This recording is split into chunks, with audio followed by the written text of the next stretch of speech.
Hello, hi, namaste. My name is Ashima Gupta and I welcome you back to this amazing platform of Physics Wala. So today we are going to cover metallurgy chapter in one shot. Again, सबसे पहले quick revision करेंगे और फिर last में questions practice करेंगे वो भी काफ़ी सारे because theoretical chapter and numericals इतना नहीं है तो जितना maximum questions हम कर सकते हैं उतना करेंगे. So ऑल द चैप्टर का नाम काफ़ी बड़ा है general principles and processes of isolation of elements but short में इसको मेटलर्जी भी बोलते हैं. सो पहले क्विक रिविजन करेंगे फिर क्वेश्चंस प्रैक्टिस करेंगे. सो पहले बेटा चैप्टर के बेसिक्स की बात कर लेते हैं कि हमें क्या क्या चीज़ें इस चैप्टर में पता होनी चाहिए, क्या क्या चीज़ें हमें याद करनी है. सो सबसे पहले अगर हम बात करें सो मेटल्स और देयर कंपाउंड्स, मेटल्स और there compounds occur naturally in the earth's crust, occur naturally in the earth's crust. और मेटल या मेटल के कंपाउंड्स बेटा अर्थ क्रस्ट में हमें दो फॉर्म में मिलते हैं, दो फॉर्म में मिलते हैं. First is combined state and second is free state जिसको हम एलिमेंटल स्टेट या फिर नेटिव स्टेट भी बुलाते हैं. अब बात करते हैं कि कौन से मेटल हमें कंबाइंड स्टेट में मिलते हैं. सो जितने भी आपके हाईली रिएक्टिव मेटल्स होते हैं, हाईली रिएक्टिव मेटल्स, ऑब्वियस ही बात है बेटा हाईली रिएक्टिव मेटल्स हमारी रिएक्टिविटी सीरीज में ऊपर की तरफ आते हैं एट द टॉप, ठीक है. नीचे की तरफ आते जाते हैं, रिएक्टिविटी डिक्रीज करती जाती है. अब अगर मेटल हाईली रिएक्टिव है तो उसका टेंडेंसी होगा कि वो किसी ना किसी के साथ रिएक्ट करेगा, कुछ ना कुछ कंपाउंड बनाएगा और आपको अर्थ क्रस्ट के अंदर कंबाइंड स्टेट में मिलेगा. फ्री एलिमेंटल या नेटिव स्टेट के अंदर हमें वो मेटल्स मिलते हैं which have very less reactivity, जो वेरी लेस रिएक्टिव होते हैं, यानी जो रिएक्टिविटी सीरीज में आपके नीचे की तरफ आते हैं, जैसे गोल्ड हो गया, प्लैटिनम हो गया, सिल्वर हमें अर्थ क्रस्ट में दोनों फॉर्म में मिलता है, combined state as well as free state. So very less reactive में, ठीक है. सो हाईली रिएक्टिव में अगर मैं बात करूं जैसे सोडियम आपको अर्थ क्रस्ट में NaNO3 की फॉर्म में मिलेगा, NaCl की फॉर्म में मिलेगा. मैग्नीशियम की बात करें अर्थ क्रस्ट में मैग्नीशियम कार्बोनेट की फॉर्म में मिलेगा, MgSO4.7H2 की फॉर्म में मिलेगा. सो हाईली रिएक्टिव मेटल हमें अर्थ क्रस्ट में कंबाइंड स्टेट में मिलते हैं. बट जो लीस्ट रिएक्टिव होते हैं जैसे गोल्ड और प्लैटिनम वो हमें अर्थ क्रस्ट के अंदर नेटिव ओर होती है उनकी, एज इट इज मिलते हैं, बस उनमें से हमें रिफाइनिंग करनी है, इम्प्योरिटीज हटानी है, वो सब वो बात की बात है. इसके अलावा बेटा मेटल या मेटल के कंपाउंड्स जो नेचुरली अकर करते हैं अर्थ क्रस्ट में, इनको हम बुलाते हैं मिनरल्स. क्या बुलाते हैं? मिनरल्स. नेचुरली जब मेटल या मेटल के कंपाउंड अर्थ क्रस्ट में अकर करते हैं. अब यहीं पर आ जाती है बेटा एक टर्म ओर. ओर्स क्या होती हैं? Those minerals which contain a high percentage of a particular metal and the metal can be extracted profitably. economical अगर extraction हो किसी metal का from a particular mineral, then those minerals are called as ores. ठीक है. So minerals from which a metal is profitably extracted and contains a high percentage of particular metal are called as ores. तो वो minerals जिसमें एक particular metal high percentage में होता है और वो मेटल हम प्रॉफिटेबली इकोनॉमिकली एक्सट्रैक्ट कर सकते हैं, then those minerals are called as your ores. इसके अलावा हम बेटा एक स्टेटमेंट बोलते हैं कि all ores are minerals but all minerals are not ores. सारी ओर्स मिनरल्स तो होंगी क्योंकि सारी ओर्स अर्थ के क्रस्ट में नेचुरली अकर कर रही होगी, बट सारे मिनरल्स ओर्स नहीं होते क्योंकि जरूरी नहीं है हर मिनरल के अंदर एक पर्टिकुलर मेटल हाई परसेंटेज में हो. जरूरी नहीं है कि हर मिनरल से आप किसी पर्टिकुलर मेटल को प्रॉफिटेबली ही एक्सट्रैक्ट कर पाओ. So that is why we say that all ores are minerals, but all minerals are not ores. Next term आती है हमारी इस चैप्टर के अंदर मेटलर्जी। ये टर्म्स है जो इंपॉर्टेंट है इस चैप्टर के लिए।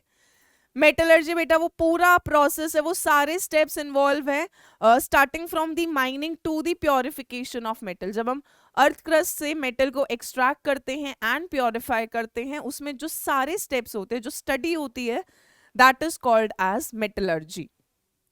इसके बाद और कुछ टर्म्स की बात करते हैं। फिर हमारे पास आती है एक टर्म गैंग्यू या मैट्रिक्स। ये बेसिकली हमारी क्या होती है, अर्दी इम्प्योरिटीज, यानी जब हम ओर को अर्थ क्रस्ट से माइन करते हैं तो ओर के साथ अर्दी इम्प्योरिटीज यानी रॉक, क्ले, आपका सैंड, ये सब आ जाते हैं। जो रॉकी अर्दी मटेरियल होता है उसको हम बुलाते हैं गैंग्यू या मैट्रिक्स। अब इन इम्प्योरिटीज को रिमूव करने के लिए हम एक सब्सटेंस ऐड करते हैं which is called as flux. So flux का काम होता है या तो आपकी ओर का मेल्टिंग पॉइंट लोअर डाउन करना, फ्यूजन टेम्परेचर को लोअर डाउन करना, या फिर ये क्या किस लिए यूज होता है, to remove the non fusible impurities. जो इम्प्योरिटीज आपकी मेल्ट नहीं हो पाती, जब हम फ्लक्स के साथ इनको मिक्स करते हैं तो वो कन्वर्ट हो जाती हैं इनटू फ्यूजिबल स्लैग। अभी बात करते हैं। So flux is the substance added to remove impurities। impurities को रिमूव करने के लिए यूज होता है, और it is use to lower down the fusion temperature.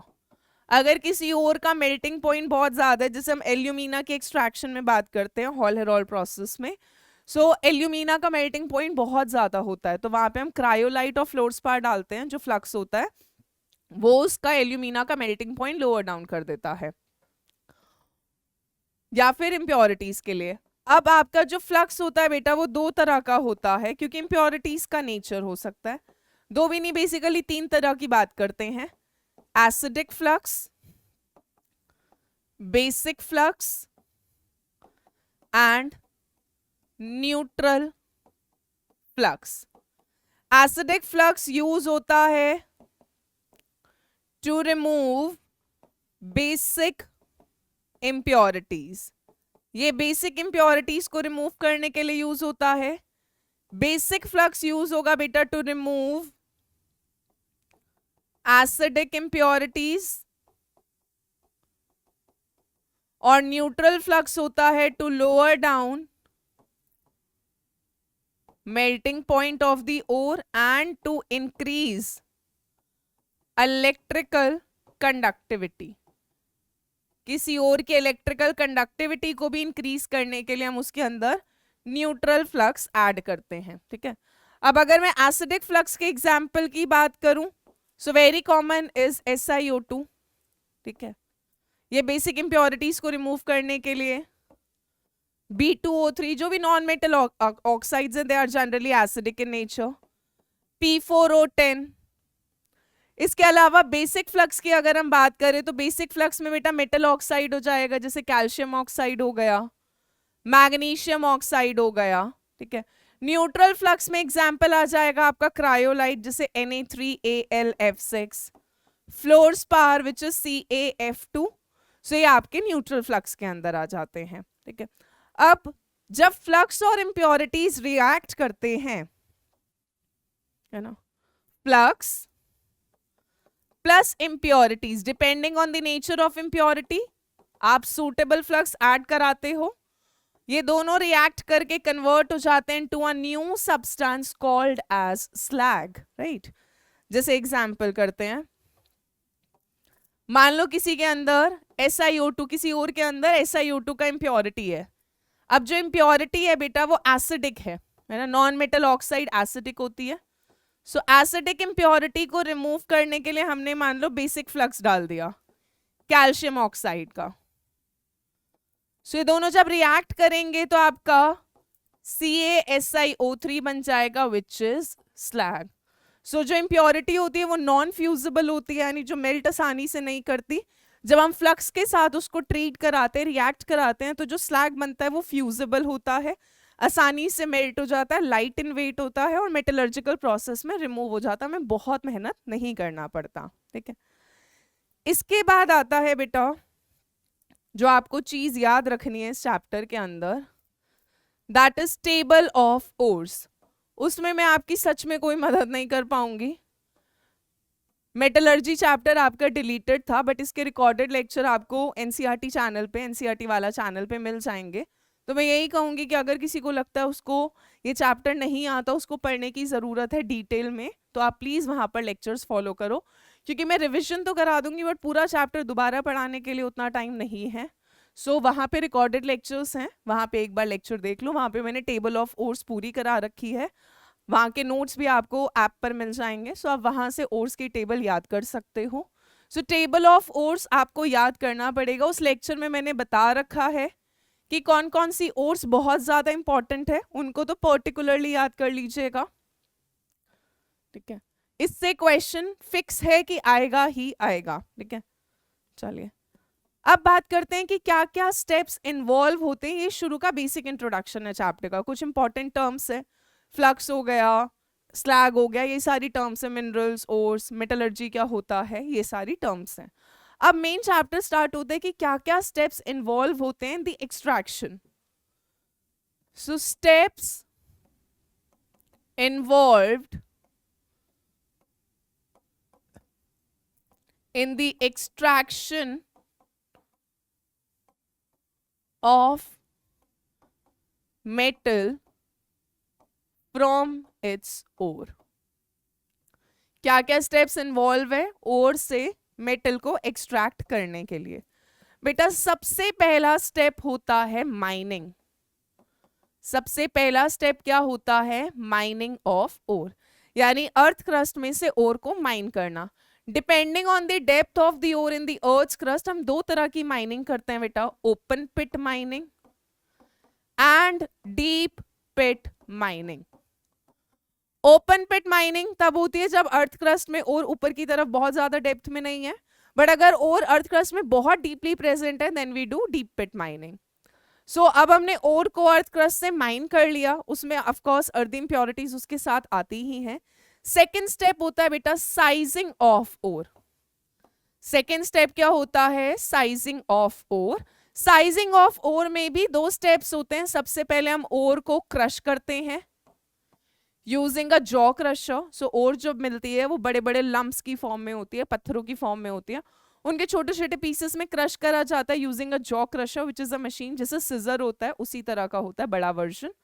सो छोटे छोटे पीसेस में क्रश करा जाता है, फिर उन क्रश्ड पीसेस को फाइन पाउडर में कन्वर्ट करा जाता है and that process is called as pulverisation. So the crushed pieces are then converted into fine powder using stamp mill or ball mill method, machines होती हैं। So उनसे फिर इन crushed pieces को fine powder में कर लिया जाता है convert। अब थर्ड स्टेप होता है बेटा जो बहुत इंपॉर्टेंट है, which is concentration of ore। concentration of ore जिसको हम ore dressing, enrichment of ore या बेनिफिकेशन ऑफ ओर बुलाते हैं, है ना। इसमें हम बेसिकली क्या करते हैं बेटा, जो ओर के अंदर अर्थ इम्प्योरिटीज प्रेजेंट थी उनको रिमूव करते हैं।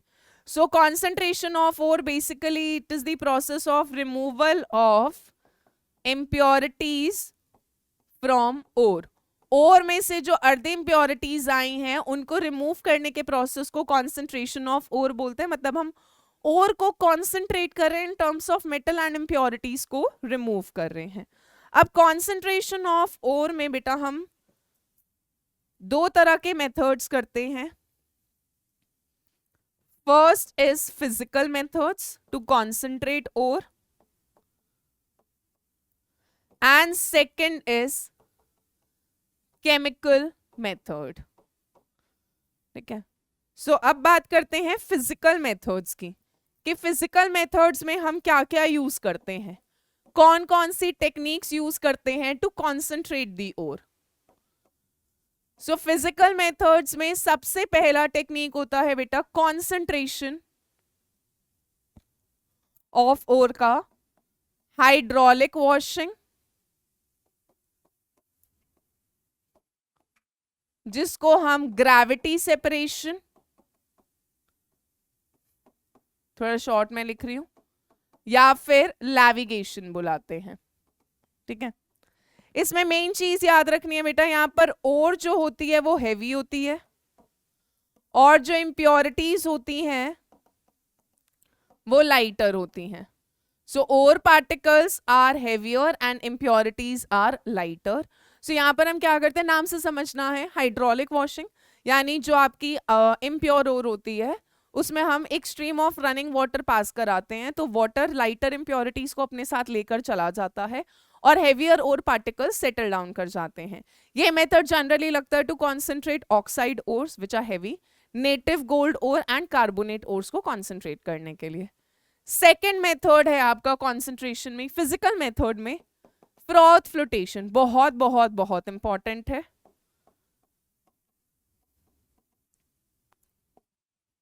फ्रॉथ फ्लोटेशन में पहला ही सवाल आ जाता है that it is used to concentrate sulphide ores.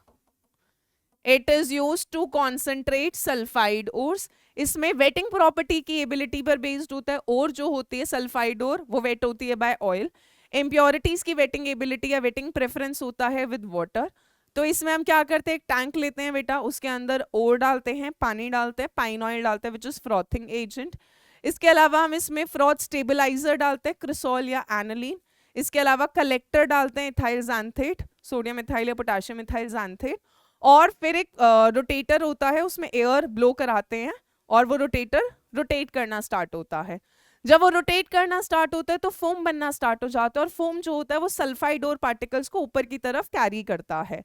सो वहां से फिर हम फोम को दूसरे टैंक में ट्रांसफर कर देते हैं, फ्रॉथ को, और उसको अनडिस्टर्ब छोड़ देते हैं। मेन चीज याद रखनी है, यहाँ पर जो फ्रॉथ होती है उसमें जो ओर का पार्टिकल होता है बेटा वो एड्सॉर्ब हो रखा होता है। एड्सॉर्प्शन हमने पिछली बार ही पढ़ा था। ये ओर का पार्टिकल होता है, सल्फाइड ओर का पार्टिकल, जो फोम में फ्रॉथ में कैरी हो जाता है, इंप्योरिटीज पानी में ही रह जाती हैं। तो यहाँ पर एड्सॉर्प्शन टेक्निक होती है। ओर का पार्टिकल सरफेस पे रिटेन रहता है, बल्क में नहीं जाता बबल के। फिर जब हम फोम को दूसरे टैंक में ट्रांसफर करते हैं, बबल बर्स्ट होते हैं, सो आपकी जो ओर होती है सल्फाइड ओर वो नीचे बैठना शुरू कर जाती है। इसके अलावा यहाँ पर सवाल आता है आपका एक डिप्रेसेंट से। सो अगर आपके पास दो सल्फाइड ओर है, मान लो PbS गैलेना एंड ZnS, जिसको हम जिंक ब्लेंड बोलते हैं, उसमें अगर हम एक ही ओर को चाहते हैं जो फ्रॉथ में आए, दूसरी ओर को नहीं चाहते, तो हम यहाँ पे डिप्रेसेंट यूज करते हैं NaCN। NaCN क्या करता है बेटा, जिंक सल्फाइड को तो डिप्रेस कर देता है और PbS को ऊपर फ्रॉथ में आने देता है। सो NaCN क्या करता है, जिंक सल्फाइड के साथ एक वाटर सोल्यूबल कॉम्प्लेक्स बना लेता है, वो कॉम्प्लेक्स सोल्यूशन में रहता है और PbS यानी गैलेना के जो और पार्टिकल होते हैं वो फोम में ऊपर कैरी हो जाते हैं। That is froth flotation. Third technique है आपका मैग्नेटिक सेपरेशन। ये तब लगता है जब ओर या इंप्योरिटी में कोई एक कंपोनेंट मैग्नेटिक हो और एक नॉन मैग्नेटिक हो। ठीक है, उसके बाद आते हैं हम केमिकल मेथड्स पर। केमिकल मेथड्स में जो हमें डिटेल में स्टडी करना है that is leaching of aluminium, silver and gold. आपको ये पुराने लेक्चर्स में बहुत डिटेल में मिलेगा। एल्यूमिनियम की लीचिंग में बेसिकली हम क्या करते हैं बेटा, एक सूटेबल सॉल्वेंट चूज करते हैं इस तरह से कि ओर का पार्ट उसमें डिसॉल्व हो जाता है और इम्प्योरिटीज डिसॉल्व नहीं होती हैं। ठीक है, एल्यूमिनियम जो होता है आपका Al2O3, उसकी हम लीचिंग करते हैं। सो जो आपकी बॉक्साइट ओर होती है that is the main ore of aluminium. Bauxite ore भी दो तरह का होता है बेटा, red bauxite and white bauxite. Red bauxite में Al2O3.2H2 is the ore particle, लिख देती हूँ क्योंकि सवाल आ जाता है। सो रेड बॉक्साइट में Al2O3.2H2O तो आपका ओर हो गया, और इसके अंदर इम्प्योरिटी प्रेजेंट होती है या तो Fe2O3 की या FeO की। आयरन ऑक्साइड होता है which basically imparts the red colour to this, ठीक है। व्हाइट बॉक्साइड जो होता है बेटा, और तो अगेन यही रहेगा Al2O3.2H2O, ये और होता है। SiO2 यानी सिलिका यहां पर इम्प्योरिटी होता है। ये व्हाइट कलर का होता है, यहाँ पे इम्प्योरिटी कोई कलर इम्पार्ट नहीं कर पाते क्योंकि ये व्हाइट होता है, ये भी व्हाइट होता है। सो यहाँ पे व्हाइट बॉक्साइट ही रहता है। इसके अलावा रेड बॉक्साइट को कॉन्सेंट्रेट करने के लिए हम बेयर्स प्रोसेस करते हैं। व्हाइट बॉक्साइट को कॉन्सेंट्रेट करने के लिए हम सरपेक्स मेथड करते हैं। सिल्वर और गोल्ड की लीचिंग के लिए हम साइनाइड प्रोसेस करते हैं। सो इसके रिएक्शंस वगैरह प्लीज एक बार वहां से डिटेल में स्टडी कर लीजिएगा। सो फिजिकल और केमिकल मेथड से हमने क्या करा, ओर को कॉन्सेंट्रेट कर लिया, उसमें से इम्प्योरिटीज को रिमूव कर लिया। अब जो हमारा नेक्स्ट स्टेप है, थर्ड स्टेप तक हम आ गए हैं। अब बात करते हैं बेटा नेक्स्ट स्टेप की, फोर्थ स्टेप की। फोर्थ स्टेप क्या होता है, अब आपने ओर को कॉन्सेंट्रेट कर लिया, अब ओर को किस में कन्वर्ट करते हैं, conversion of ore into oxide. Oxide में इसीलिए कन्वर्ट करते हैं क्योंकि ऑक्साइड से मेटल ऑब्टेन करना, ऑक्साइड को मेटल में रिड्यूस करना आसान होता है। यहां पर बेटा दो प्रोसेस है, कैल्सिनेशन, सी से याद रखना कार्बोनेट ओर्स के लिए लगता है, हाइड्रोक्साइड ओर्स के लिए लगता है, हाइड्रेटेड ऑक्साइड ओर्स के लिए। हाइड्रोक्साइड और हाइड्रेटेड ओर से मॉइस्चर रिमूव होता है H2O, और कार्बोनेट ओर से CO2 रिमूव होता है, ठीक है। और को कन्वर्ट मेटल ऑक्साइड में करते हैं। ऑल्सो कैल्सिनेशन में एब्सेंस ऑफ एयर में हीट करते हैं ओर को। और दूसरा होता है रोस्टिंग, SS से याद रखना, ये सल्फाइड ओर को कन्वर्ट करने के लिए यूज होता है इनटू मेटल ऑक्साइड। यहां पर ओर को हीट करते हैं in presence of air, excess of air होना चाहिए क्योंकि मेटल सल्फाइड को हमें मेटल ऑक्साइड में कन्वर्ट करना होता है। और ओर को ऑक्साइड में क्यों कर रहे हैं, because it is easier to reduce metal oxide into metal, which is the next step. So fifth step हमारा क्या होता है, रिडक्शन टू मेटल। अब यहां पर बेटा अलग अलग टेक्निक्स हैं, ठीक है। सबसे पहला हम करते हैं स्मेल्टिंग।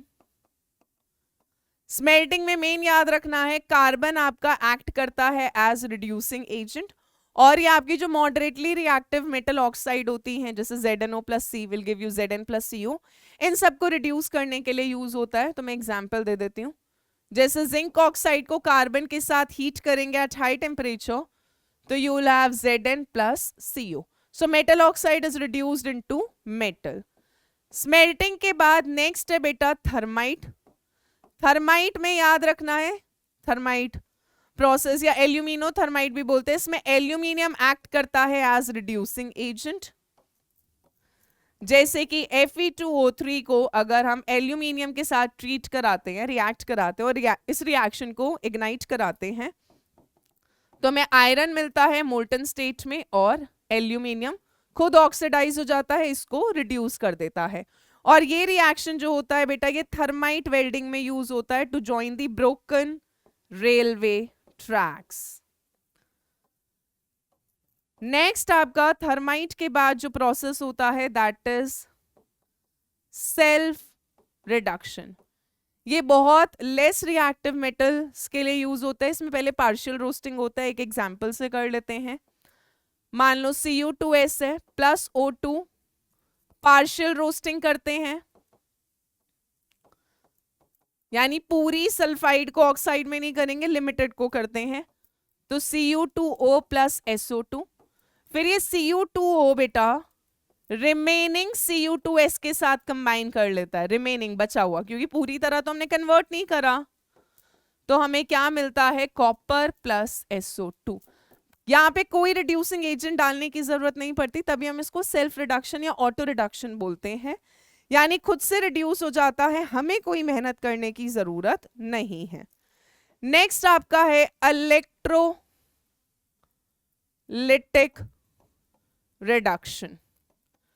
इलेक्ट्रोलिटिक रिडक्शन लगता है बेटा हाईली रिएक्टिव मेटल कंपाउंड्स के, है ना, जैसे आपके ग्रुप 1 के 1A, सेकेंड A, और एल्यूमिनियम के कंपाउंड्स को रिड्यूस करने के लिए। जैसे आपका एल्यूमिनियम ऑक्साइड का इलेक्ट्रोलिटिक रिडक्शन करेंगे तो हमें एल्यूमिनियम मिलेगा और O2 मिलेगा। एल्यूमिनियम हमें मिलता है कैथोड पे। प्रॉपर जो प्रोसेस होता है that is hall Harold process, जो मैंने डिटेल में पढ़ा रखा है कि कैसे हम एल्यूमिना से एल्यूमिनियम ऑब्टेन करते हैं, कैसे कैसे हम रिड्यूस करते हैं, यहाँ पे क्या क्या प्रॉब्लम्स हम फेस करते हैं। सो एल्यूमिना का मेल्टिंग पॉइंट बहुत ज़्यादा हाई होता है 2050 degree Celsius, plus it is a poor conductor of electricity. So हम यहाँ पे क्रायोलाइट और फ्लोरस्पार डालते हैं, न्यूट्रल फ्लक्स, जो इस सोल्यूशन की इस मोल्टन ओर की कंडक्टिविटी इंक्रीज कर देता है बाय प्रोवाइडिंग फ्री आयंस, और आपका मेल्टिंग पॉइंट फ्यूजन टेम्परेचर को लोअर डाउन कर देता है 2050 से बेटा 950 डिग्री सेल्सियस। ठीक है। सो इलेक्ट्रोलिटिक रिडक्शन में आप NaCl का भी कर सकते हैं, जैसे सोडियम क्लोराइड का, मोल्टन का। अगर हम इलेक्ट्रोलिसिस करेंगे तो हमें सोडियम मेटल मिलेगा बेटा कैथोड पर, और क्लोरीन कहां पर मिलेगी, एनोड पर। ठीक है। सो इलेक्ट्रोलिटिक रिडक्शन हमें यूज करना है for highly reactive metal compounds, ताकि वो मेटल के अंदर रिड्यूस हो सके। इनको हम कार्बन एज रिड्यूसिंग मेथड से रिड्यूस नहीं कर सकते। इस पर सवाल बहुत आता है कि क्यों नहीं करते। सो हाईली रिएक्टिव मेटल्स बेटा कार्बन के साथ हाई टेम्परेचर पे मेटल कार्बाइड बना सकते हैं, इसीलिए हाईली रिएक्टिव मेटल के जो कंपाउंड्स हैं उनको हम इलेक्ट्रोलिटिक मेथड से रिड्यूस करते हैं, not by carbon, not by smelting. ठीक है। अब हमने मेटल में रिड्यूस कर लिया, फिर भी इस मेटल के अंदर बेटा हो सकता है अभी भी आपकी इंप्योरिटीज प्रेजेंट हो, कुछ अननेसेसरी इंप्योरिटीज आपकी प्रेजेंट हो। तो अब हम क्या करेंगे, उन इंप्योरिटीज को रिमूव करेंगे। एंड द लास्ट स्टेप है ना, ये हमारा 5th स्टेप था। लास्ट स्टेप है आपका रिफाइनिंग या प्योरिफिकेशन ऑफ मेटल, यानी मेटल को प्योर स्टेट में ऑब्टेन करना। अब इसके अंदर भी हम बड़ी सारी टेक्निक करते हैं डिपेंडिंग ऑन द मेटल, कि कौन सा मेटल है, हम क्या टेक्निक लगा सकते हैं। सो यहाँ पर सबसे पहला हम करते हैं लिक्वेशन। लिक्वेशन टेक्निक तब लगती है जब आपका मेटल का मेल्टिंग पॉइंट लो होता है, इम्प्योरिटीज का हाई होता है। इम्प्योर मेटल को एक स्लोपिंग हर्थ पे हीट करते हैं, मेटल का मेल्टिंग पॉइंट लो होता है, ये मेल्ट कर जाता है, नीचे फ्लो कर जाता है, इम्प्योरिटीज पीछे रह जाती हैं। ठीक है। लिक्वेशन आपका यूज होता है टिन के लिए, लेड के लिए, इनके लिए, इनको प्योरीफाई करने के लिए। फिर आता है आपका डिस्टिलेशन। डिस्टिलेशन तब लगता है बेटा जब मेटल का बॉइलिंग पॉइंट लो होता है, इम्प्योरिटीज का हाई होता है। सो ये लगता है आपका प्योरीफाई कराने के लिए of zinc, cadmium and mercury. Next है आपका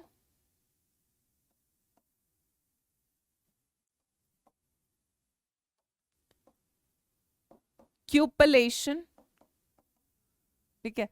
क्यूपलेशन में हम क्या करते हैं, जो इम्प्योरिटी होती है उसकी ऑक्साइड की तरफ एफिनिटी ज्यादा होती है। जैसे अगर मैं इम्प्योर सिल्वर की बात करूं तो इम्प्योर सिल्वर के अंदर लेड की इम्प्योरिटी प्रेजेंट होती है। ठीक है। इम्प्योर सिल्वर में लेड का इम्प्योरिटी प्रेजेंट होता है, तो यहाँ पे इम्प्योरिटी की जो एफिनिटी होती है that is more towards oxygen. तो हम क्या करते हैं, इम्प्योर मेटल को ऑक्सीजन की प्रेजेंस में हीट करते हैं, जो इम्प्योरिटी होती है बेटा वो ऑक्सीजन के साथ रिएक्ट करके एक वॉलेटाइल ऑक्साइड में कन्वर्ट हो जाता है। तो लेड जब ऑक्सीजन के साथ कंबाइन करेगा तो it will convert into a volatile oxide, और ये रिमूव हो जाएगा, वॉलेटाइल है तो उड़ जाएगा, और आपके पास मेटल प्योर फॉर्म में बच जाता है। 4th टेक्निक जो हम मेटल को प्योरीफाई कराने के लिए लगाते हैं दैट इज पोलिंग। पोलिंग हम तब लगाते हैं जब मेटल के अंदर उसी की ऑक्साइड की इंप्योरिटी हो, जैसे कॉपर के अंदर उसी की ऑक्साइड की Cu2O की इंप्योरिटी होती है या CuO की। तो हम इसमें green log of wood, green pole से मोल्टन जो भी आपका मेटल होता है उसको स्टर करते हैं।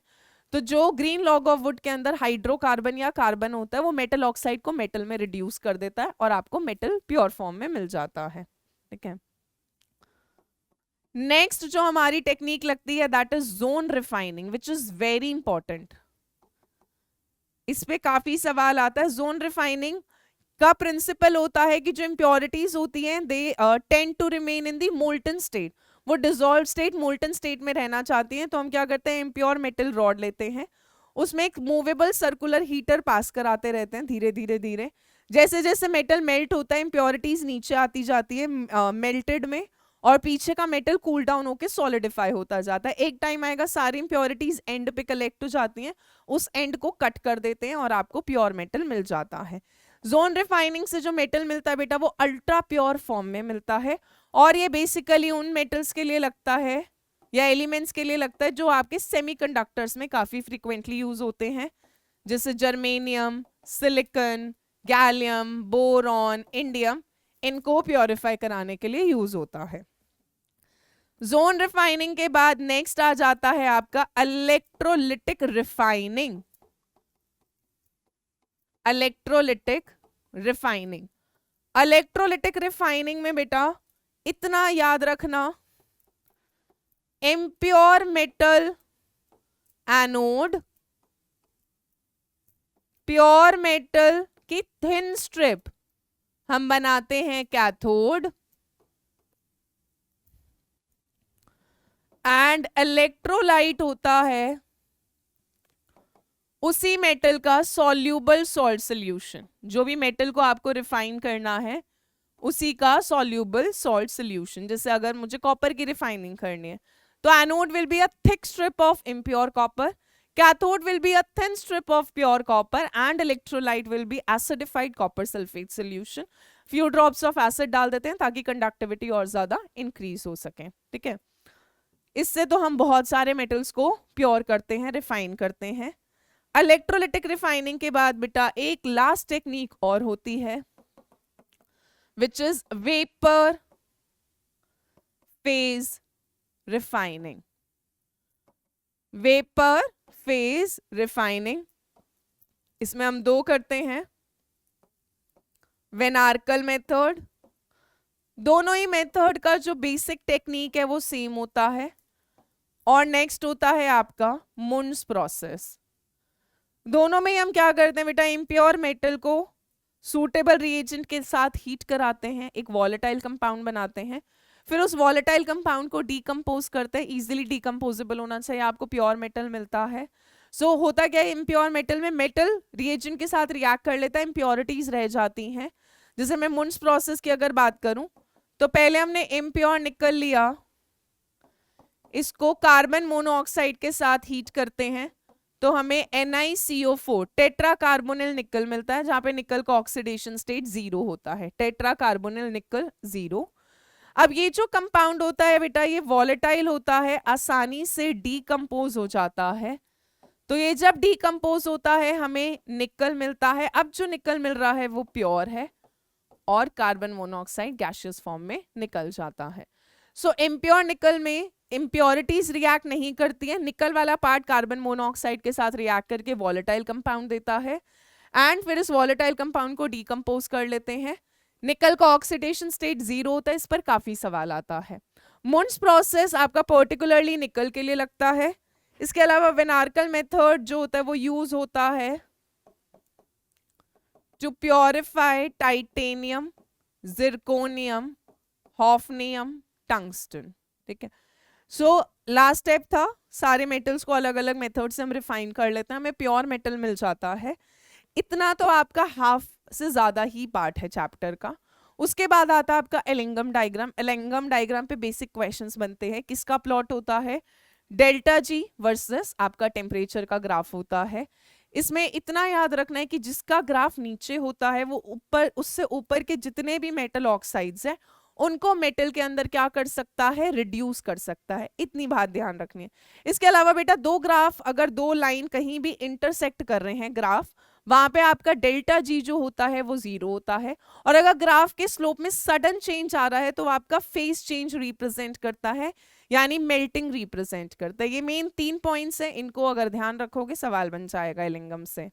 इसके बाद आता है चैप्टर के अंदर आपका एक्सट्रैक्टिव मेटलर्जी। सो एक्सट्रैक्टिव मेटलर्जी बेटा मतलब इंडिविजुअल मेटलर्जी। इसके लिए एनसीईआरटी से बियॉन्ड जाने की जरूरत नहीं है। आपको एक्सट्रैक्टिव मेटलर्जी एनसीईआरटी के अंदर दे रखा है एल्यूमिनियम, मैंने पढ़ा भी रखा है इसको बहुत डिटेल में, तो आप वहां से पढ़ सकते हैं। आयरन, आयरन पे बहुत, एल्यूमिनियम और आयरन पे बहुत सवाल आता है, बहुत ज्यादा, ठीक है। सो मैं यही कहूंगी कि एक बार प्लीज उन लेक्चर्स को देख लेना, पढ़ लेना, उसके बाद क्वेश्चंस प्रैक्टिस पर आना, क्योंकि बहुत मेहनत से पढ़ाया है। उस टाइम पे तो रिकॉर्डेड था, जिनके में आना था उन्होंने पढ़ा, जिनके में स्कूल में बोर्ड्स में नहीं आना था उन्होंने वो चैप्टर छोड़ दिया था। But now is the time that you start studying that chapter. So aluminium, iron, इसके अलावा आपकी एक्सट्रैक्टिव मेटलर्जी जिंक की और कॉपर की, ठीक है। जिंक की ना भी करो, छोड़ दो, चलेगा। एल्यूमिनियम, आयरन और कॉपर। कॉपर में एक सवाल आता है बेटा ब्लिस्टर कॉपर से। सो ब्लिस्टर कॉपर जो होता है वो आपका नाम दिया जाता है, ये इम्प्योर कॉपर होता है जब तक रिफाइनिंग नहीं करी होती। इसकी ब्लिस्टर की जैसी अपीयरेंस होती है because of the evolution of SO2, ठीक है। मैं एक बार बता भी देती हूँ, जहाँ पे हमने कॉपर की ऑटो रिडक्शन करी थी तो ये बेसिमर कन्वर्टर में होता है, और यहाँ पे जो कॉपर मिलता है वो ब्लिस्टर कॉपर बुलाते हैं उसको, क्योंकि SO2 के बबल्स वहां पर होते हैं। तो जैसे आपके ब्लिस्टर बेसिकली से छाले होते हैं, उस तरह से आपका अपीयरेंस होता है इसका, ठीक है। सो एक्सट्रैक्टिव मेटलर्जी एक बार सारे मेटल्स की कर लीजिएगा, ठीक है, इंपॉर्टेंट है। आखिरी में बेटा चैप्टर के यूजेस हैं कुछ कुछ मेटल्स के ना, जो हमारी डे टू डे लाइफ में है, उस पर वैसे बहुत ज्यादा सवाल नहीं है, बट एनसीईआरटी के अंदर यूजेस दे रखा है एल्यूमिनियम का, जिंक का, आयरन का और कॉपर का, जहां तक मुझे याद है। एक आधा का कोई मैं भूल रही हूं तो हो सकता है, बट मेन मेन ये मेटल्स हैं जिनके यूजेस पर सवाल आ जाते हैं।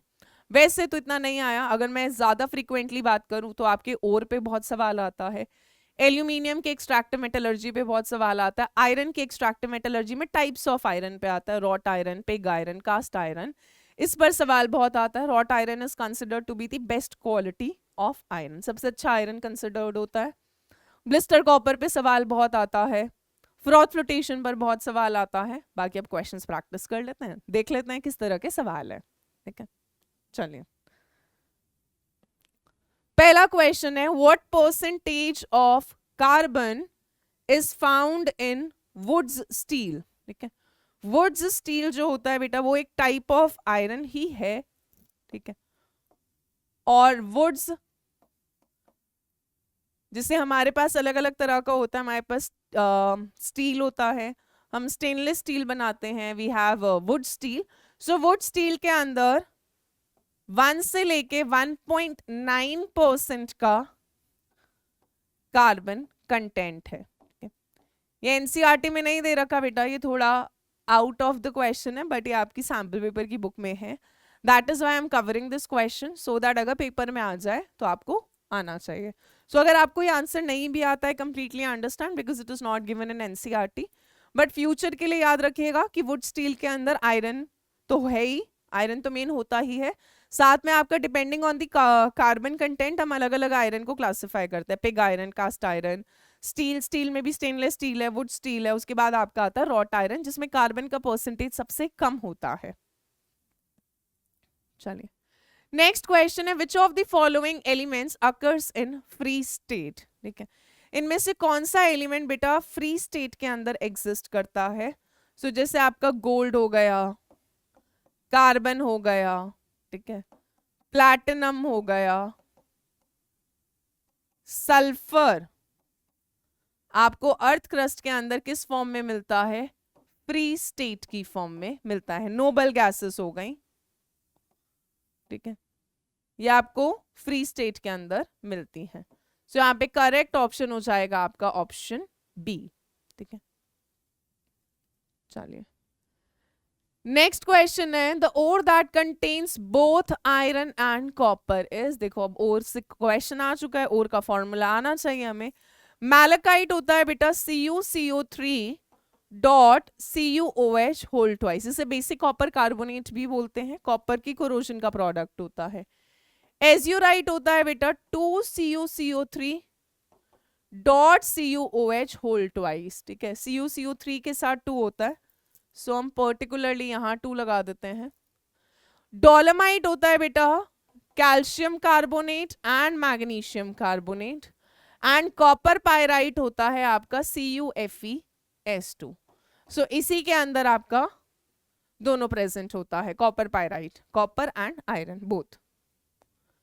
नेक्स्ट है which one of the following is a mineral of iron. Again ore का है सवाल, सो एक दो बार लगेगा आपको उसको याद करने में, बट एनसीईआरटी के अंदर टेबल ऑफ ओर में बहुत कम ओर्स दे रखी हैं, सो मैं यही सजेस्ट करूंगी कि जो मैंने लेक्चर के टाइम पर ओर का टेबल कराया था प्लीज उसको याद करना, उसमें I have covered all the ores.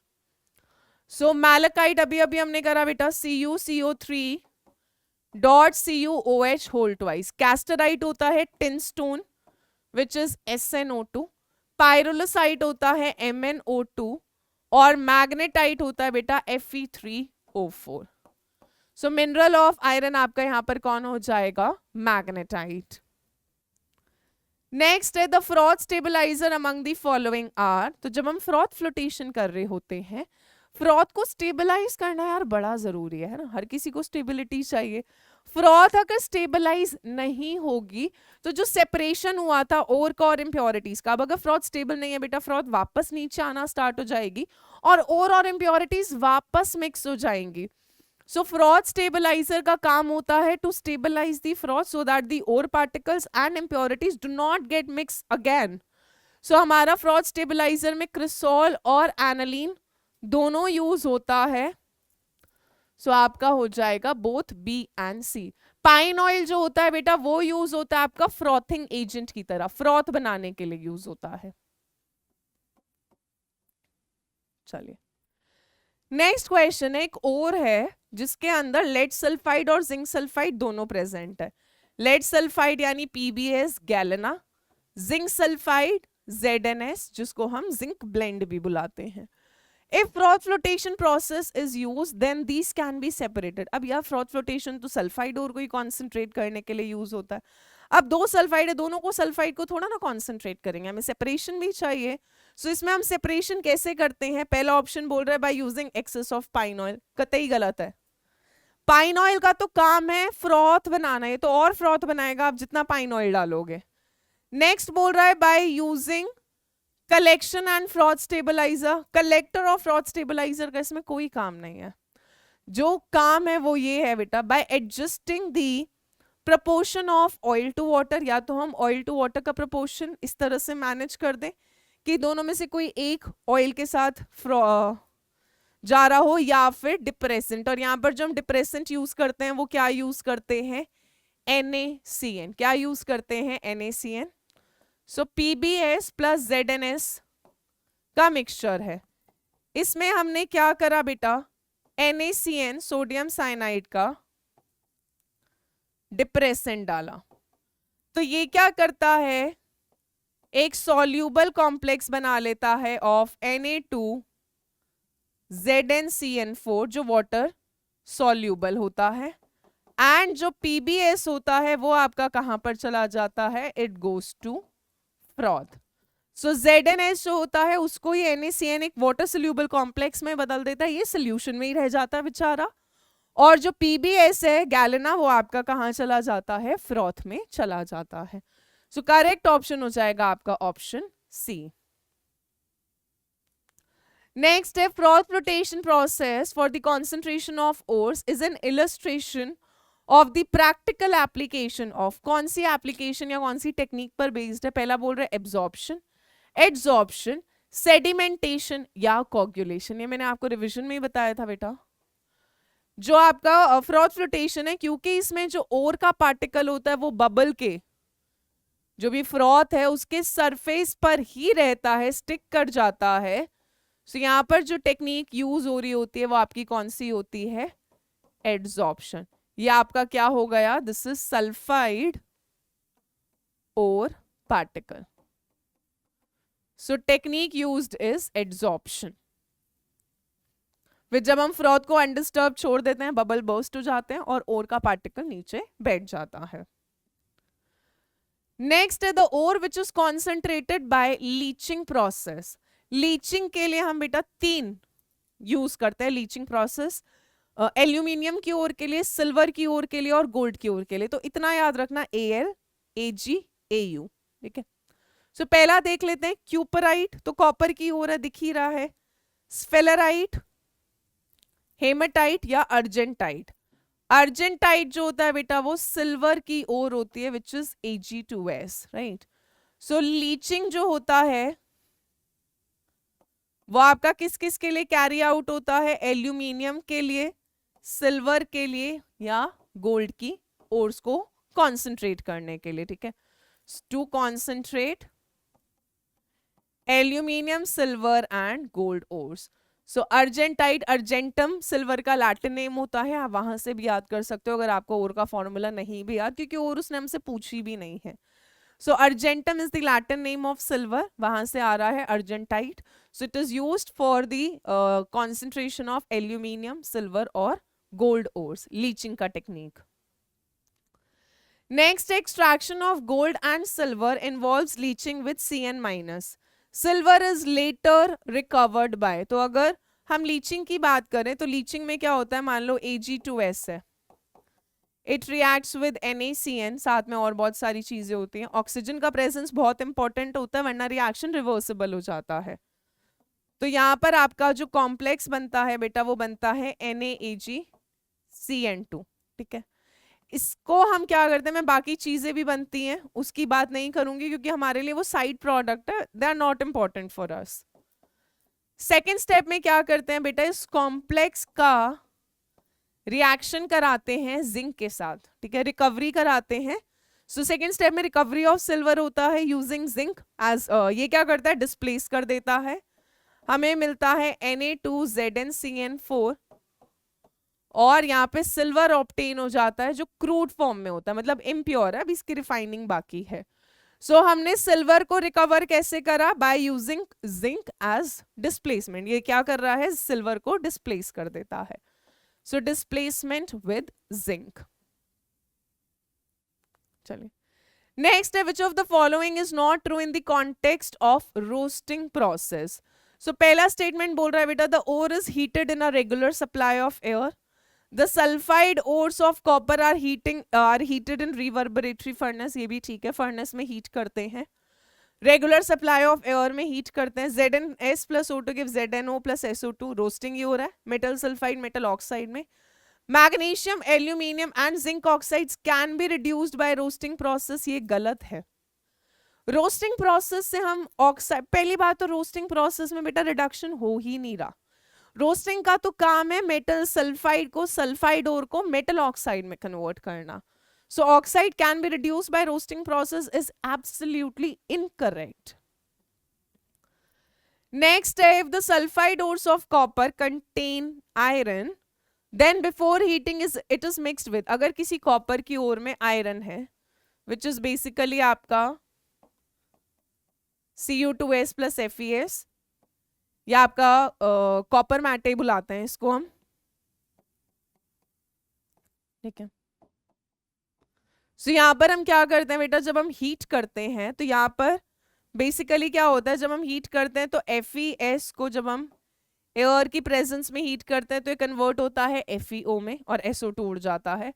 फिर इस FeO को रिएक्ट कराते हैं विद सिलिका, ये इम्प्योरिटी की फॉर्म में होता है, हमें ये चाहिए नहीं होता, तो इस इम्प्योरिटी ये बेसिक है, तो इसको रिएक्ट कराते हैं SiO2 फ्लक्स के साथ और आपका FeSiO3 स्लैग की फॉर्म में रिमूव हो जाता है। सो बिफोर हीटिंग हम यहाँ पे क्या करते हैं, सिलिका डाल देते हैं SiO2, ताकि आपकी FeS जब हीटिंग पे FeO में कन्वर्ट होता है, फिर वो इम्प्योरिटी सिलिका के साथ रिएक्ट करके स्लैग बना लेती है और प्रोसेस में ही रिमूव हो जाती है। चलिए नेक्स्ट है, sulphide ores are common for which of the following metals. पहला बोल रहे silver copper and PB lead, silver copper and tin, silver magnesium and lead, aluminium copper and lead.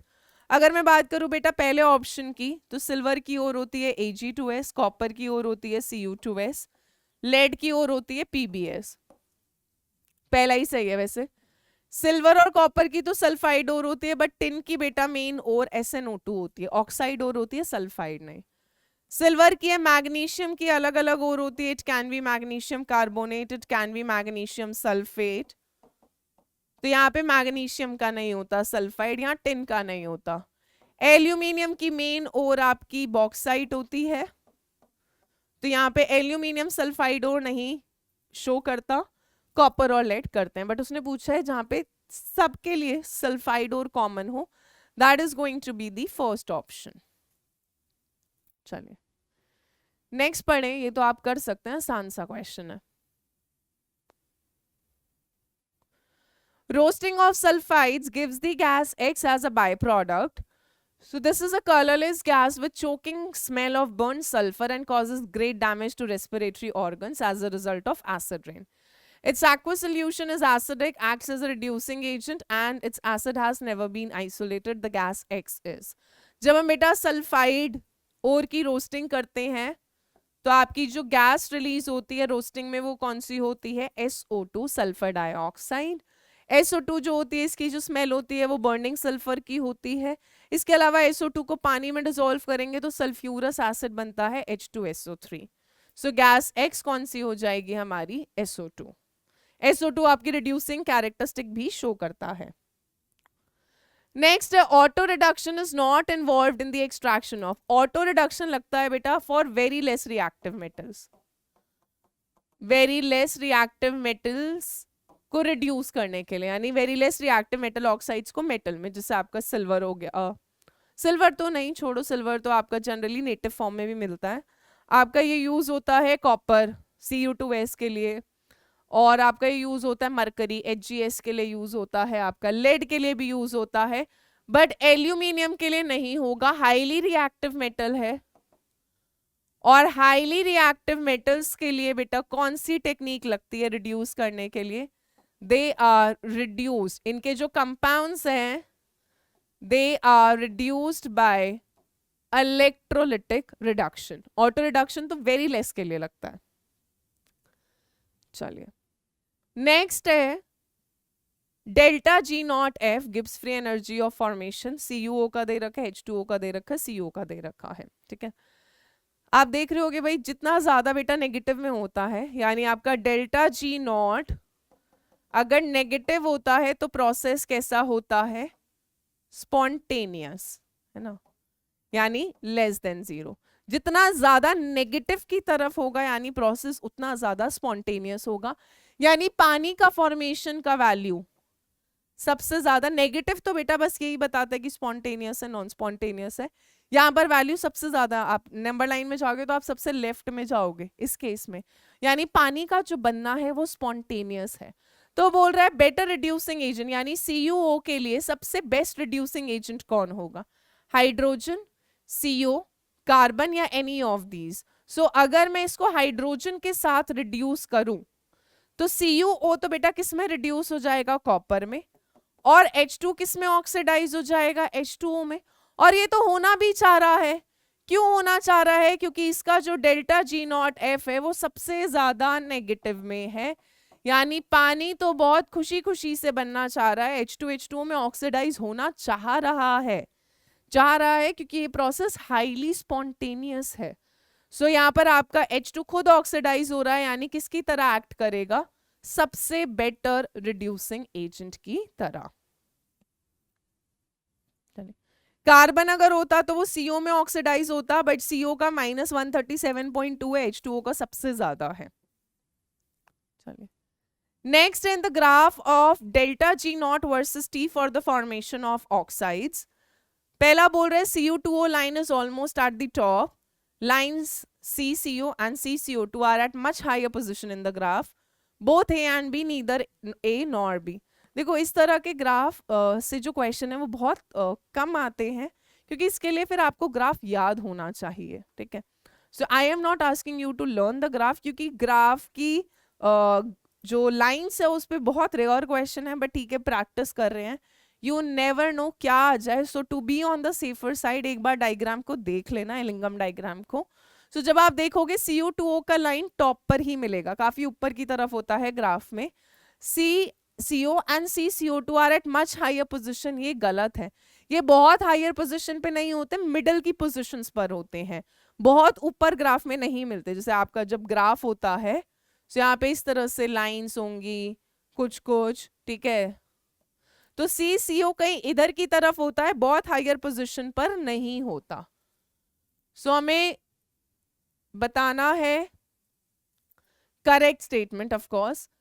तो ये वाला तो गलत हो गया, तो खाली CO2 line is almost at the top, ये वाली स्टेटमेंट सही है, ये वाली स्टेटमेंट गलत है, बोथ ए एंड बी भी गलत हो जाएगा, नीदर ए नॉर बी भी गलत हो जाएगा। चलिए नेक्स्ट है considering Ellingham diagram which of the following metals can be used to reduce alumina. Alumina होता है आपका बेटा Al2O3, ठीक है। सो जब आप एलिंगम डायग्राम देखेंगे तो आपको दिख जाएगा कि Al plus O2 giving you Al2O3 का ग्राफ यहाँ कहीं होता है, ठीक है, और मैग्नीशियम का graph Mg plus O2 gives MgO आपका नीचे की तरफ होता है। मैंने आपको बताया था जिसका ग्राफ नीचे होता है, जिसका स्लोप नीचे होता है, वो उससे ऊपर के किसी भी मेटल ऑक्साइड को मेटल में रिड्यूस कर सकता है। क्योंकि मैग्नीशियम का ग्राफ Al2O3 के नीचे होता है, तो मैग्नीशियम Al2O3 को रिड्यूस कर सकता है इनटू एल्यूमिनियम, रिड्यूस कर सकता है और खुद ऑक्सीडाइज हो जाएगा, ठीक है।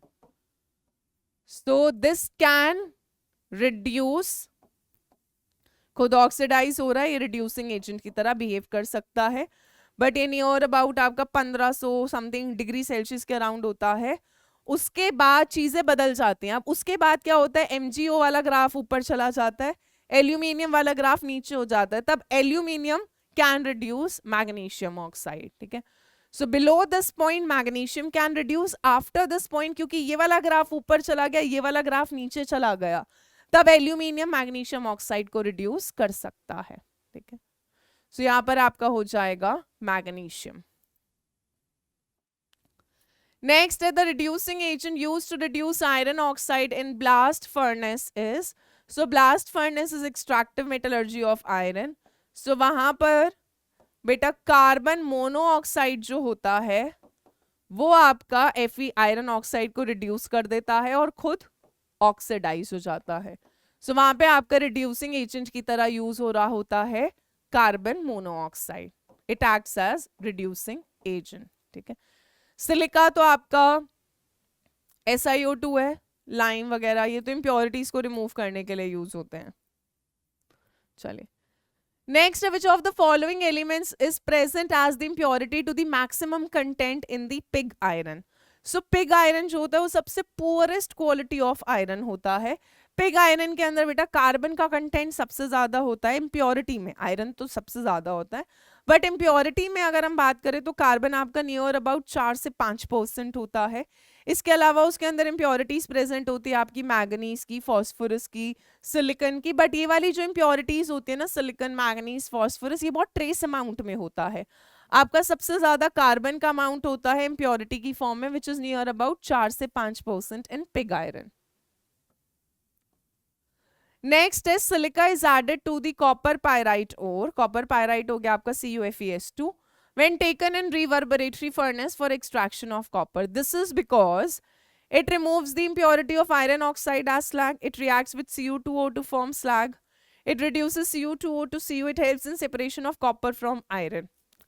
बेटा सिलिका यानी SiO2 हम इसीलिए डालते हैं ताकि ये आयरन ऑक्साइड की इम्प्योरिटी में, मैंने आपको भी पीछे भी बताया था, सो ये आपका स्लैग बनाकर इस इम्प्योरिटी को क्या कर देता है, रिमूव कर देता है, ठीक है। सो ये आपका किसकी तरह एक्ट करता है, फ्लक्स की तरह एक्ट करता है। So it removes the impurity of iron oxide and converted into the slag. Next है in the extraction of copper from its sulfide ore, the metal finally obtained by the reaction of cuprous oxide with. So जब हम copper की extraction करते हैं from it sulphide ओर, तो पहला step तो होता है बेटा पार्शियल रोस्टिंग का। पहला स्टेप क्या होता है, पार्शियल रोस्टिंग का। तो सल्फाइड ओर किस में कन्वर्ट हो जाती है, ऑक्साइड के अंदर। फिर जो ये Cu2O होता है बेटा, ये रिमेनिंग सल्फाइड ओर के साथ, बची हुई सल्फाइड ओर के साथ, बची हुई के साथ ऑटो रिडक्शन होता है, सेल्फ रिड्यूस हो जाता है, हमें कोई एक्सटर्नली नहीं डालना पड़ता रिड्यूसिंग एजेंट, आपको कॉपर मिलता है और SO2 मिलता है। सो बोल रहा है रिडक्शन, क्यूपरस ऑक्साइड को हमने किसके साथ ट्रीट कराया, with copper 1 sulphide. Remaining copper 1 sulphide के साथ रिएक्ट करता है और फाइनली आपको क्या मिल जाता है, कॉपर मेटल मिल जाता है। नेक्स्ट है in electrolytic refining method impure metal is made to act as anode. सही है, पर पहले सारी स्टेटमेंट पढ़ लेते हैं, है ना। A strip of the pure metal is used as cathode, भाई दो स्टेटमेंट सही मिल गया। Anode and cathode are kept in a suitable electrolytic bath containing soluble salt of the same metal, ये भी बात ठीक है। जिस मेटल को रिफाइन करना है उसी का soluble salt solution लेना है। सारी स्टेटमेंट सही है, तो करेक्ट क्या हो जाएगा, ऑल ऑफ दीज। चलिए नेक्स्ट करें, तो अभी अभी मैंने रिविजन में बताया बेटा, Mond process is used for the, Mond's process किसकी प्योरिफिकेशन के लिए लगता है, निकल की रिफाइनिंग करने के लिए, निकल की प्योरिफिकेशन के लिए। आसान सा था। Next, chromatographic method is based on the principle that, chromatography technique भी लगाते हैं हम। So it is basically based on the, पहला बोल रहे different components of a mixture are differently adsorbed on the adsorbent, same components of a mixture are differently adsorbed on an adsorbent, different components of a mixture are differently absorbed on an adsorbent, या none of these. So chromatography जो technique होती है, it is based on the principle that metal, जो भी आप metal को purify करा रहे हो, and impurities, उनका जो एक्सटेंट ऑफ एड्सॉर्प्शन होता है एड्सॉर्बेंट पे वो अलग अलग होता है। मेटल का एड्सॉर्प्शन अलग है, प्योर कोई भी हो सकता है, कोई ज्यादा हो सकता है, कोई कम हो सकता है, कोई स्ट्रांगली हो सकता है, कोई वीकली हो सकता है। So different components of a mixture are differently, extent of adsorption different होता है ऑन द एड्सॉर्बेंट। नेक्स्ट है stainless steel is rust proof because an oxide layer of chromium protects it, a stoichiometric compound is formed, interstitial compound is formed between chromium and iron, galvanization of iron takes place. So बेटा अगर हम stainless steel की बात करें, so stainless steel is an alloy of iron with chromium and nickel and few traces of carbon, ठीक है। Steel rusting जाता है बेटा, बट स्टेनलेस स्टील रस्टिंग नहीं जाता, और वो इसीलिए होता है क्योंकि यहाँ पर जो क्रोमियम प्रेजेंट होता है वो क्या करता है, एक प्रोटेक्टिव ऑक्साइड लेयर बना लेता है जो आपकी स्टेनलेस स्टील को फिर रस्टिंग से क्या कर लेती है, प्रोटेक्ट कर लेती है। चलिए नेक्स्ट है malachite is an ore of, malachite कौन सा होता है बेटा, it is basic copper carbonate या copper carbonate and copper hydroxide, so it is an ore of copper. देखो यार ये वाला जो चैप्टर है और अब जो आपके इनऑर्गेनिक के चैप्टर्स आ रहे हैं, मतलब केमिकल काइनेटिक्स तक तो अपना सारा फिजिकल का पोर्शन है, न्यूमेरिकल है, मेहनत लगता है, टाइम लगता है सॉल्व करने में। सरफेस में एसच न्यूमेरिकल नहीं, थियोरेटिकल है। मेटलर्जी थियोरेटिकल है, पी ब्लॉक थियोरेटिकल है, डी एंड एफ भी ऑलमोस्ट थियोरेटिकल है, कोऑर्डिनेशन कंपाउंड्स में थोड़ा दिमाग लगता है। सो जो आपके पास 4 चैप्टर है, अगर आप इनके लिए सिर्फ एनसीईआरटी कर लो बेटा थॉरली, आप देखो मेरे को 10 सेकंड भी नहीं लग रहा है सॉल्व करने में, अगर आपको क्वेश्चन आता है, अगर आपने चीजें थॉरली पढ़ रखी है, एनसीईआरटी पढ़ रखा है। सो इन चैप्टर्स को ये मत सोचना थियोरेटिकल है तो छोड़ दोगे, do not leave these chapters, they are very important, because यहाँ पर आपका सीधा डायरेक्ट क्वेश्चन है, प्लस इजी क्वेश्चन है, टाइम बहुत कंज्यूम नहीं हो रहा, और पेपर में सारा खेल जो आपका है ना बेटा डोमेन वाले में, वो सारा टाइम का खेल है, ठीक है। तो जितना फटाफट टिक होगा उतना जल्दी आपका पेपर हो जाएगा। तो अगर कोई न्यूमेरिकल नहीं भी बन रहा होगा तो हम वहां पर टाइम यूटिलाइज कर सकते हैं रादर देन किसी ऐसे क्वेश्चन में, है ना। सो न्यूमेरिकल में अगर आपको लगता है कि आपको टाइम इन्वेस्ट करना है, नहीं बन पा रहा, तो वो तभी पॉसिबल है जब आप कुछ क्वेश्चंस के अंदर टाइम बचाओगे, और वो आपका टाइम बचता ही, I will be very honest, inorganic के क्वेश्चंस में, क्योंकि उसमें टाइम नहीं लगता। So please learn the things जो लर्न करने वाली हैं, जो पढ़ने वाली हैं, उनको 1 बार 2 बार 3 बार भी अगर जरूरत पड़े एनसीईआरटी से थॉरली पढ़ो, जब तक आपको चीजें याद ना हो जाए। इस एग्जाम तक बेटा अपनी जी जान लगा दो, एकदम जुट जाओ मेहनत करने में, एनसीईआरटी पढ़ने में। जो आते हैं आपको चैप्टर जो आपके टर्म 2 में आ चुके हैं वो बहुत बढ़िया, बट जो नहीं आते हैं अब आप उनको पढ़ो अच्छे से, ठीक है। The formula of copper pyrite is, copper pyrite अभी हम पीछे काफी बार कर चुके हैं, that is CuFeS2। So direct question है, फॉर्मूला आता है, सीधा लग जाएगा। नेक्स्ट है the ore of aluminium is, bauxite होता है, इम्प्योरिटी के बेसिस पे दो तरह का होता है, red bauxite, white bauxite. Dolomite क्या था हमारा, CaCO3.MgCO3, इसमें दोनों प्रेजेंट होता है, कैल्शियम मैग्नीशियम। हेमाटाइट होता है Fe2O3। नेक्स्ट है common impurities present in bauxite, CuO नहीं, ZnO नहीं, CaO नहीं, SiO2 हाँ। ये कौन से वाले बॉक्साइट में प्रेजेंट होती है बेटा, व्हाइट बॉक्साइट में। और आयरन ऑक्साइड की इंप्योरिटीज प्रेजेंट होती हैं रेड बॉक्साइट में। नेक्स्ट है इनकरेक्ट स्टेटमेंट, इनकरेक्ट बताना है among the following option. Roasting is done in a limited supply of air, मेरे को तो पहली ही गलत मिल गई, अगर आता होगा तो। Roasting is done in a limited supply of air, ये गलत है, यही सवाल खत्म है हमारे लिए। रोस्टिंग हम किस में करते हैं बेटा, एक्सेस, अच्छा खासा सप्लाई ऑफ एयर होना चाहिए। Calcination is done in the absence or a limited supply of air, ये सही है। Roasting is done in a regular supply of air, ये भी सही है, पहला स्टेटमेंट गलत था। चलिए नेक्स्ट क्वेश्चन है, in the process known as roasting a dash is chemically converted to dash. Roasting के अंदर बेटा हम क्या करते हैं, सल्फाइड को, सल्फाइड ओर को, जो कॉन्सेंट्रेटेड सल्फाइड ओर है उसको किस में कन्वर्ट करते हैं, मेटल ऑक्साइड में। So sulfide is converted into oxide, carbonate into oxide, calcination, hydroxide into oxide, again calcination, oxide into sulfate, ये तो नहीं है कोई सा भी। नेक्स्ट है Ellingham diagram represents the change of, Ellingham diagram होता है बेटा delta G of formation of metal oxide versus temperature का ग्राफ होता है। सो करेक्ट ऑप्शन हो जाएगा आपका ए। नेक्स्ट है from the Ellingham diagram graph between Gibbs energy and temperature. देखो नेक्स्ट क्वेश्चन में तुम्हें ऑलरेडी हिंट दे दिया, उसने बता ही दिया। Out of carbon and carbon monoxide which is a better reducing agent for ZnO। अब इसके लिए वैसे तो हमें ग्राफ की जरूरत पड़ेगी। सो अगर मैं बात करूं जिंक ऑक्साइड के लिए, तो बेटा जिंक ऑक्साइड के लिए बेटर रिड्यूसिंग एजेंट आपका कार्बन होता है, ये इसको रिड्यूस कर देता है into zinc and carbon monoxide which can be seen by the graph. ठीक है, so carbon acts as a good reducing agent here.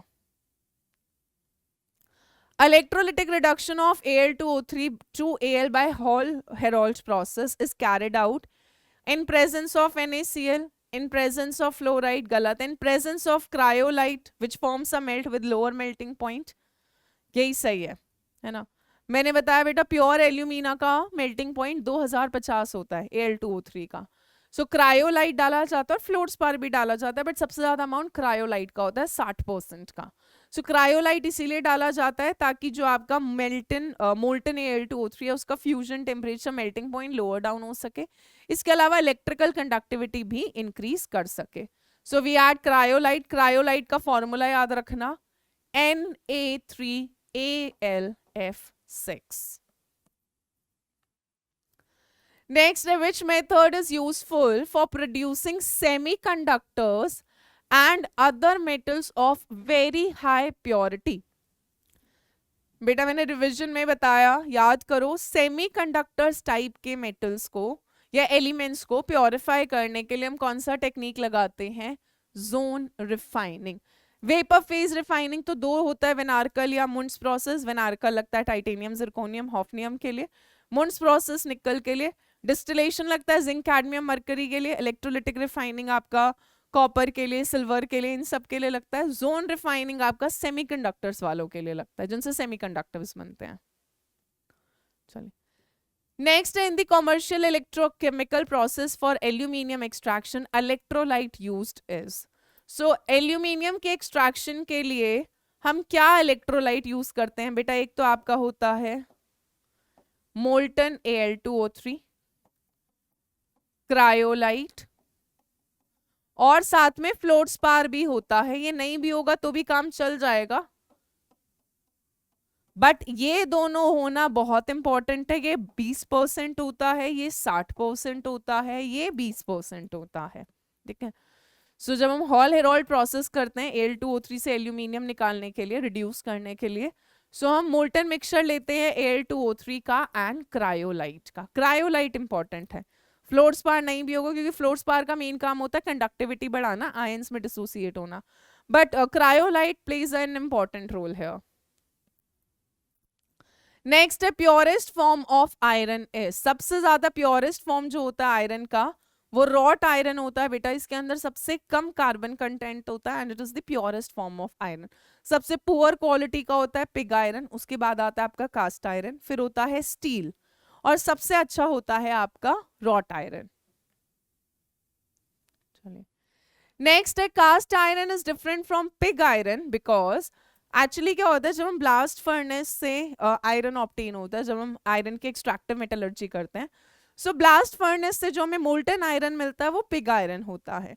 फिर हम क्या करते हैं, पिग आयरन से हम कास्ट आयरन बनाते हैं। कैसे बनाते हैं, पिग आयरन को आयरन स्क्रैप्स के साथ और आपका कोक के साथ हीट करते हैं हॉट ब्लास्ट एयर में, रिएक्ट कराते हैं, तो आपका जो कास्ट आयरन होता है वो बन जाता है। So pig iron with iron scraps and your carbon, आपका उसको हॉट ब्लास्ट एयर में हीट करते हैं, फिर आपको कास्ट आयरन मिलता है। सो मैंने पहले ही बता दिया है कैसे ऑब्टेन हो रहा है, तो ऑप्शंस आप देख लीजिए। Cast iron obtain by melting pig iron and coke using a hot air blast, ये सही है। पिग आयरन के साथ साथ यहाँ पे आयरन स्क्रैप्स भी होते हैं, ठीक है, आयरन की पतली पतली layers. Cast iron contains lower amount of carbon than pig iron, ये भी ठीक है। कास्ट आयरन में आपका 3 से 4% होता है, जबकि पिग आयरन के अंदर आपका 4 से 5% होता है। मतलब कास्ट आयरन में कम होता है, 3 से कम 2.5 इतने के करीब होता है। Next, unlike pig iron cast iron is extremely hard and brittle, ये भी सही है। कास्ट आयरन काफी हार्ड होता है, ब्रिटल होता है। सो सारी स्टेटमेंट्स आपकी करेक्ट हो जाएंगी, all of the above. Next question देखिए, in the equation 4m plus 8cn minus plus 2h2o plus O2 gives mcn whole twice minus plus 4OH minus the metal M is। अब अगर मैं इस reaction की बात करूं बेटा, या आपकी लीचिंग की रिएक्शन है या साइनाइड प्रोसेस भी जिसको बोलते हैं, plus 2H2O, reaction carry out होता है in the presence of oxygen, otherwise ये रिएक्शन रिवर्सिबल बन जाता है। ऑक्सीजन नहीं होगा तो रिवर्सिबल, ऑक्सीजन होगा तो इरिवर्सिबल, यानी फॉरवर्ड में ही जाएगा। So MCN2 whole minus plus 4OH minus हो गया आपका। यहाँ पर जो आपका मेटल होता है बेटा, leaching process of cyanide use करके, ठीक है, NaCN या KCN कोई भी यूज कर सकते हैं। साइनाइड प्रोसेस से लीचिंग जो हम करते हैं वो किसकी करते हैं, या तो सिल्वर की या फिर गोल्ड की। एल्यूमिनियम की लीचिंग अलग तरीके से होती है, वो डिपेंड करता है व्हाइट बॉक्साइड या red bauxite. Red bauxite bears process से, व्हाइट बॉक्साइड सरपेक्स मेथड से। But leaching using cyanide process is carried out for silver and gold. So copper गलत, आयरन गलत, गोल्ड सही, जिंक नहीं। हाँ, यहां से अब जब आपको रिकवरी करनी है मेटल की तब जिंक यूज होता है, ठीक है, रिकवरी करने के लिए, recovery of the metal from this complex, then zinc is used.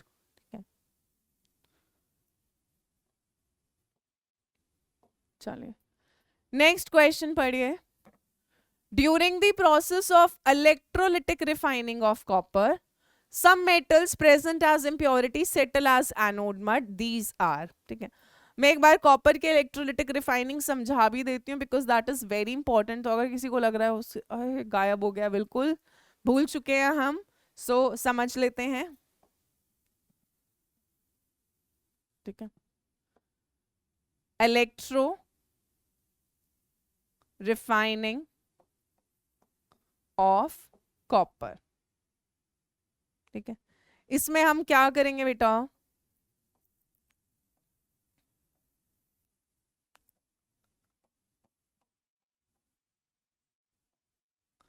Metal की रॉड में थिकनेस में बेटा फर्क होना चाहिए, जो मुझे लग नहीं रहा कि मैं अच्छे से बना पा रही हूं, ठीक है। ये बैटरी का पॉजिटिव टर्मिनल है तो पॉजिटिवली चार्ज होगा, एनोड पॉजिटिवली चार्ज होता है, यहाँ पर एनायन आता है, ठीक है। नेगेटिवली चार्ज, ये नेगेटिव हो जाएगा, ये आपका हो जाएगा कैथोड। ठीक है, एनोड हम किससे बनाएंगे बेटा? Anode will be impure copper, cathode will be a thin strip. देखो मैंने फर्क दिखाया बेटा, ये थिक है, ये थिन है। So cathode will be a thin strip of pure copper, and यहां पर हम इलेक्ट्रोलाइट लेंगे। यहां पर हम इलेक्ट्रोलाइट क्या लेते हैं? Acidified copper sulphate solution, acidified copper sulphate solution. ठीक है, कॉपर सल्फेट के अंदर कुछ ड्रॉप्स हमने डाइल्यूट सल्फ्यूरिक एसिड की डाल रखी होती हैं। अब एनोड पर बेटा क्या कैरी आउट होता है? ऑक्सीडेशन। सो यहां पर क्या होता है, जो आपका इम्प्योर कॉपर होता है, इसमें से जो कॉपर होता है एनोड से, वो आपका 2 इलेक्ट्रॉन लूज करके सॉल्यूशन के अंदर आना शुरू कर देता है। क्या करता है? सॉल्यूशन के अंदर, यानी यहां से कॉपर आयन सॉल्यूशन में आना शुरू कर देते हैं। कॉपर सल्फेट में कॉपर आयन और सल्फेट आयन तो थे ही, अब एनोड से भी आपको एनोड डिसॉल्व होता जाता है और कॉपर आयंस में कन्वर्ट होता जाता है। अब कैथोड पे क्या होता है बेटा? ये जो कॉपर आयंस हैं जो एनोड से मिल रहे हैं और सॉल्यूशन में भी प्रेजेंट है, ये क्या करते हैं? 2 इलेक्ट्रॉन गेन करते हैं और किस में रिड्यूस हो जाते हैं? कॉपर सॉलिड में। यानी यहां से ये क्या होना स्टार्ट हो जाता है बेटा? कॉपर की फॉर्म में डिपॉजिट होना स्टार्ट हो जाता है, कॉपर की फॉर्म में। सो धीरे धीरे क्या होगा? एनोड का अमाउंट कम होता जाएगा, एनोड गायब होता जाएगा, क्योंकि एनोड में से कॉपर डिसॉल्व होता जा रहा है। इसके अलावा जो सॉल्यूबल इंप्योरिटीज होता है बेटा, जो इंप्योरिटीज सॉल्यूबल है, ठीक है, सॉल्यूबल इंप्योरिटीज होती हैं आपकी हाईली रिएक्टिव मेटल्स की, HRM लिख रही हूं समझ जाना। Soluble impurities highly reactive metals की होती हैं, वो तो आपकी सोल्यूशन में रहते हैं, जो सॉल्यूबल है वो सोल्यूशन में रहेगा। ठीक है, और आपकी इनसॉल्यूबल इंप्योरिटीज, इनसॉल्यूबल इंप्योरिटीज होती हैं लेस रिएक्टिव मेटल्स की, जो उस मेटल से लेस रिएक्टिव होगा। तो जो इनसॉल्यूबल इंप्योरिटीज होती हैं बेटा, दे सेटल एज, किस तरह सेटल हो जाती हैं? As anode mud. किस तरह सेटल होती है? एनोड मड की तरह। तो यहां पर आपकी नीचे जो इनसॉल्यूबल इंप्योरिटीज हैं वो सेटल हो जाएंगी in the form of anode mud, और जो इसमें से सॉल्यूबल इंप्योरिटी है वो आपकी सोल्यूशन में चली जाती हैं। ठीक है, एक टाइम आएगा एनोड बिल्कुल गायब हो जाएगा, सारा कॉपर डिसॉल्व होकर सोल्यूशन में आएगा, वो डिपॉजिट होता जाएगा कैथोड पे, कैथोड थिक होता जाएगा। Soluble impurities will go into the solution, insoluble impurity नीचे गिरती जाएंगी और सेटल होती जाएंगी। सो वो पूछ रहा एनोड मड के अंदर, एनोड मड के अंदर बेटा लेस रिएक्टिव मेटल की इंप्योरिटी होती है। अब आप अगर यहाँ पर देखेंगे तो लेस रिएक्टिव मेटल, कॉपर से नीचे की तरफ रिएक्टिविटी में कौन आता है? Pb एंड Zn नहीं, ये तो ऊपर आते हैं। टिन एंड सिल्वर, सिल्वर तो नीचे आता है बट टिन नहीं आता, गलत हो जाएगा। Fe एंड Ni दोनों आपका कॉपर से ऊपर आता है ना। तो जब रिएक्टिविटी सीरीज करते हैं ये होता है आपका, तो हाइड्रोजन के नीचे कॉपर, कॉपर से नीचे आपका Ag एंड Au है। सो एनोड मड के अंदर आपकी क्या क्या होगी इंप्योरिटी? गोल्ड की एंड सिल्वर की। So silver and gold will settle down as anode mud in the electro refining of copper. So I hope आपको कॉपर का इलेक्ट्रो रिफाइनिंग समझ आ गया होगा। This is very very important, इसीलिए मैंने इसको एक बार दोबारा समझाया है। ठीक है, सो आई होप बेटा आपको क्वेश्चंस और एक क्विक रिविजन से रिवाइज हो गया होगा। बट अगर किसी ने चैप्टर बिल्कुल नहीं पढ़ रखा तो आप पहले एक बार चैप्टर को पढ़ो पुराने लेक्चर से, फिर इस क्विक रिवीजन को देखना और फिर क्वेश्चंस प्रैक्टिस करना। ठीक है, मैं यही सजेस्ट करूंगी कि अगर आप सीधा क्विक रिवीजन देखोगे तो आपको हो सकता है डिफिकल्टी आए, क्योंकि आपको चैप्टर अभी नहीं आता। So please revise the chapter, study the chapter thoroughly, read NCERT, then practice the questions, and I'll see you in the next class with the next chapter, that is P block elements. Thank you so much. Bye bye. Take care.